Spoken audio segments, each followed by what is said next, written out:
পছন্দ হলো না বিয়ের জন্য। কি যে করি। আমি বুঝি না, তুই অন্ধ নাকি তোর চোখের সমস্যা? এত সুন্দর সুন্দর সব মেয়ে দেখালাম তোকে, তবুও একজনকে পছন্দ হলো না তোর? কোথায় সুন্দর? একটা মেয়েও সুন্দর না। কিসব মেয়ে দেখিয়েছিস আমায়?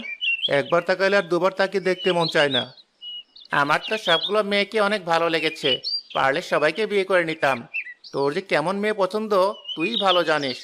আমি আর পারবো না তোর জন্য মেয়ে খুঁজতে। তুই নিজেই নিজের পছন্দ মতো কাউকে খুঁজে নে। হ্যাঁ হ্যাঁ, যা, আমি নিজে নিজের জন্য মেয়ে খুঁজে নিব। ওদের যা পছন্দ, আর কষ্ট করে দেখতে হবে না। খোদার পেটটা কেমন শব্দ করছে। কতই না খেয়ে ঘুমোবো, আর অনেক হয়েছে।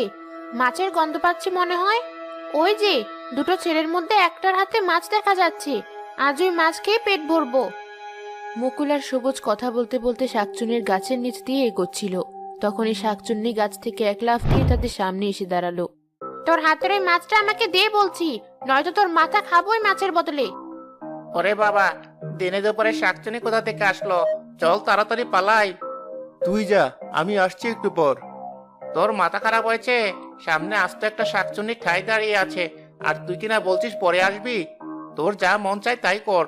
জীবনের প্রতি যে তোর মায়া চলে গেছে তা হারে হারে টের পাচ্ছি আমি। আমি গেলাম।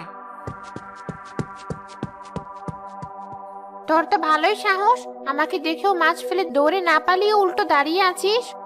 তোমাকে দেখে পালানোর কি আছে? তুমি মাছ চেয়েছো যেহেতু, আমি তোমাকে আবার মাছটা দিয়ে দিলেই তো তুমি আর আমার কোনো ক্ষতি করবে না। করতেও তো পারি। তুই নিশ্চিত কিভাবে হলি যে আমি তোর কোনো ক্ষতি করব না? আমার ক্ষতি করতে চাইলে তো তুমি আগেই ক্ষতি করে আমার থেকে